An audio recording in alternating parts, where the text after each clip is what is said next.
Greetings, especially to you, my friend. Welcome again to the Watering Hole, die Watergat. I'm Peter Warren, and we are going to spend, as per our custom, some good quality time together around the waters of God's Word. May He really speak into us, into our lives today. Something that's been bugging me for a while. The enemy is a master of deception. How do you know if you are being or have been deceived? Let's talk about that today. Father, I pray in the name of Jesus that you will give me utterance, that you will add your truth and your life to this message. May your words, your voice be clearly heard here today. In Jesus' name. Holy Spirit, thank you. You are the Spirit of truth. You lead us to the truth that sets us free. And so thank you that we ask you to show us deception in our lives and alert us to that and help us to stand against it and to not be deceived. All for your name's sake. In Jesus' name. Amen. As I said, by way of title, The Threat of Deception. Now in Matthew 23 at verse 3, the disciples asked Jesus, what would be the signs of the end of the age? Now the end of the age is not the end of the world, but it means the end of the period that the Lord will be absent. The end of the period that he will not be with his disciples. Now his first response, the first thing he said was to warn them against deception. In Matthew 24, from verse 4, in the Passion Translation, Jesus answered, at that time, deception will run rampant. So beware that you are not fooled. For many will appear on the scene, claiming my authority or saying about themselves, I am God's anointed. And they will lead many astray. The disciples in this passage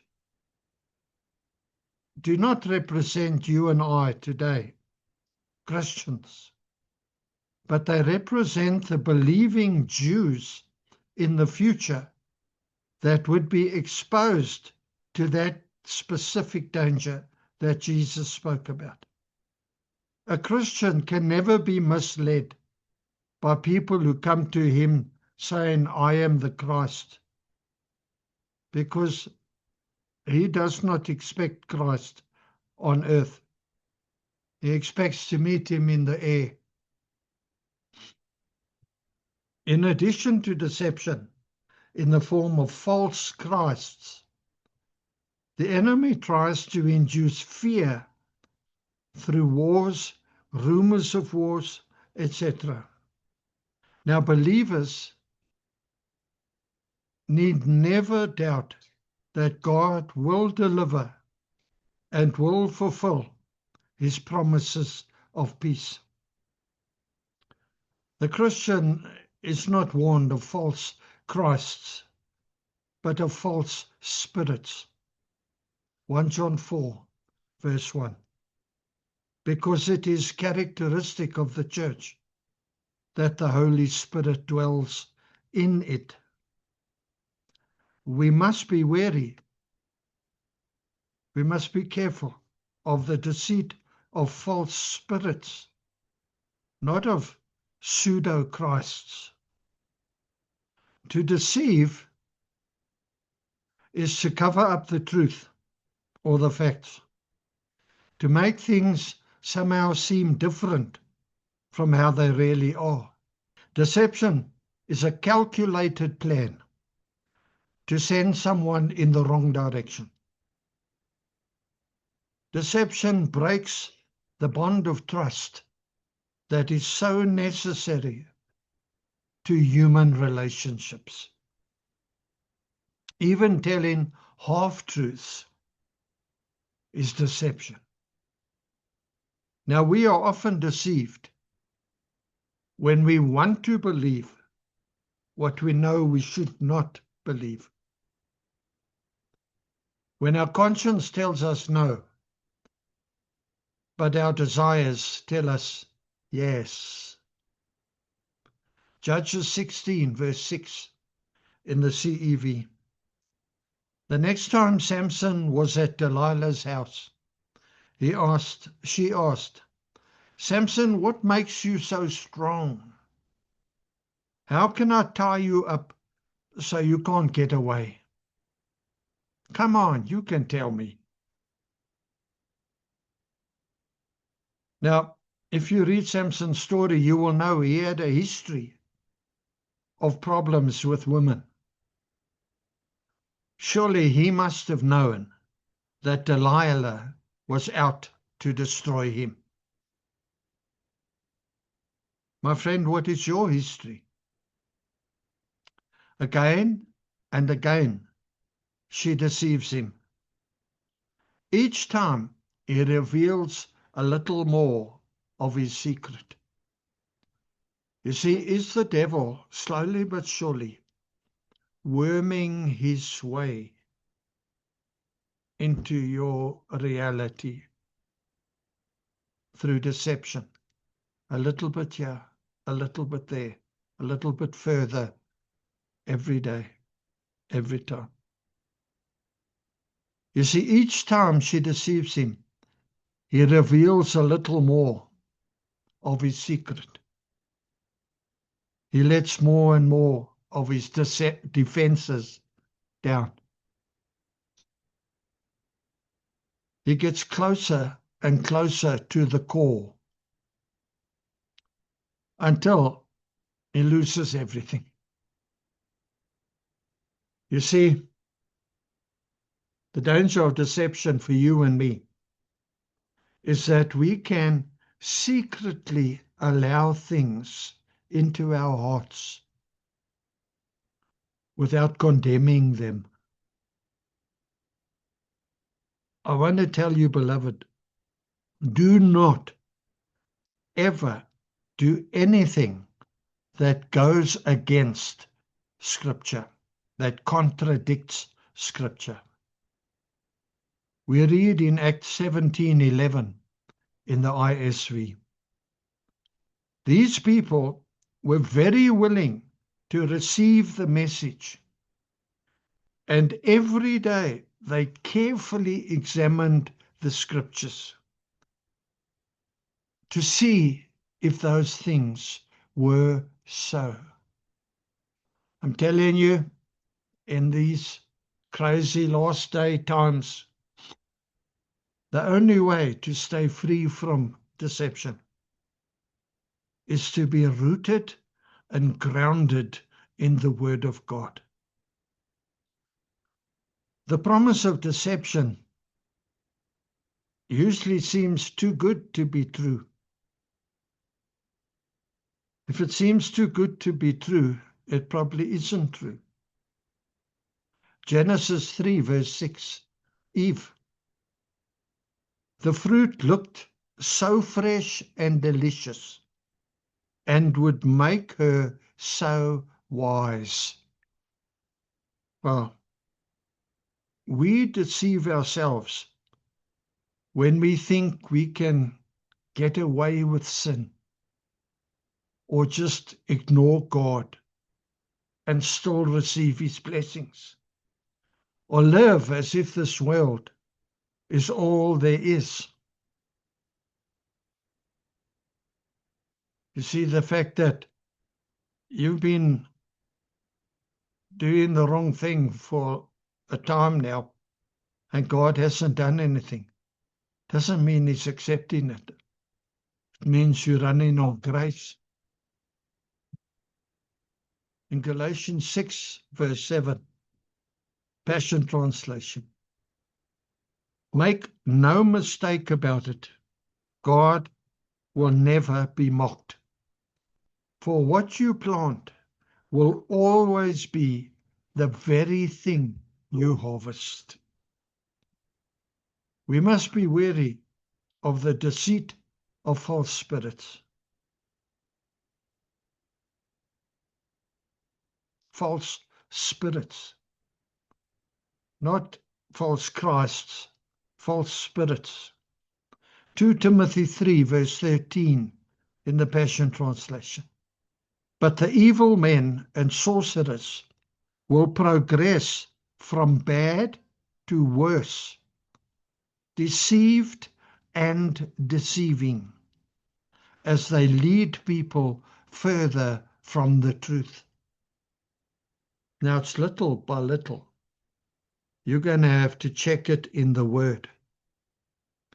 As long as Satan has power to deceive, he will deceive others, who in turn will try to deceive you. The very worst kind of deceiver is the false teacher, who appears to come for our good, but in fact only leads us down a destructive path, the road to nowhere, highway to hell. The joyful truth is that we have a living hope in these times.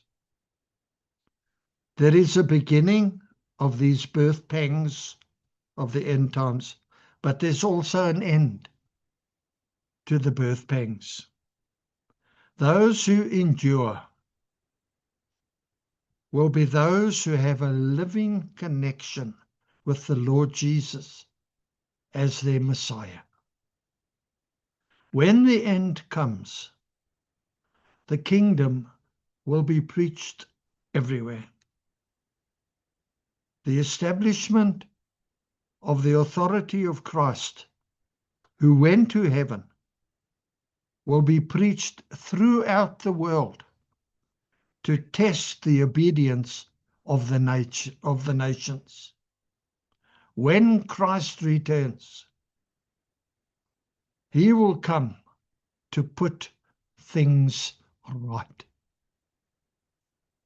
Those who have ears to hear will see the object of their faith, Christ Jesus, in all his glory on earth. So be encouraged, my friend. Deception is here to stay. In fact, it's going to get worse.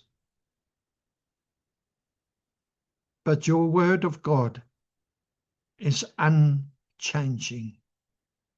The God of the word is unchanging. I remind you today, you're not designed to be defeated by deception. You were designed to live overcoming deception, to live in the way of truth, to walk in the light, stay in the light, stay under the authority of God's word in every single thought. Test every spirit. Do not just accept. Do not just accept preaching. That's why I give you a scripture reference every time, so you can read it for yourself. Test it, test it, test it. Be wise, not foolish. Now, when we pray now, let's ask the Lord to help us to partner with him on this highway to heaven, on this highway to God's restoration of all things. To partner with him and walk in the light as he is in the light. Let's just pray. Father, I thank you for the truth. I thank you so much that we've got your Bible. Thank you, Lord. No matter who moans about it, who tries to change it or write it off, it's never happened, and it's not going to happen. Your word is unchanging, just like you are, Father. I thank you, Holy Spirit, that you minister the truth to us. Would you please come and teach us the truth? Would you show us where those little foxes are slowly but surely eating a hole into our reality, where we are hearing things and not checking them out, where we hear things and just accept it. Come on, Lord. We can do much better through you. Please come, Holy Spirit. Thank you that you do. And my friend, if you watch this program and you don't know Jesus as your Lord and as your King and as your Savior, Jesus says of himself, he says, I am the way, the truth, and the life. Jesus is the way that will lead you to the truth. He is the truth. And that truth will give you life. He is that life. If you don't know Jesus as your Savior, I want to encourage you, urge you, plead with you with all that I have. Make a decision today to sort this mess out. Whatever your life has been up until now, there is nothing you have done that Jesus cannot and will not forgive. You need to come to him. Maybe sit there where you are. Ask him, Jesus, if you are real, will you reveal yourself to me in a way that I will know you are alive and you are real? And then make an appointment to go and see a pastor and take all your questions with you. But do not delay, please, for tomorrow is promised to no one. We live in crazy, perilous times. Please hear me today. And Father, we thank you now that you are the truth and that your truth sets us free. We thank you, Holy Spirit, that you show us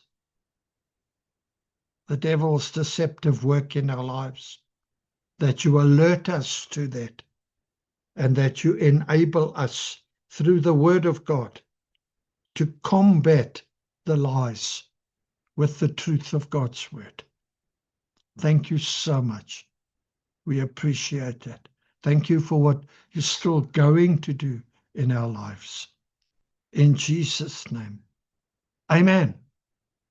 Well, that's a lot and all I got. With love from me to you. Thank you for spending this time with me at the Watering Hole. If you benefited from this message, or if you know someone that needs to hear it, please pass it on. Pass it on. partner with me as I partner with God to get the truth out there, to combat the deception of this age. Until we meet again at the watering hole, shalom, shalom. May Almighty God richly bless you and yours. Until we meet again, I love you with the love of the Lord, my friend. Stay well. Thanks for coming.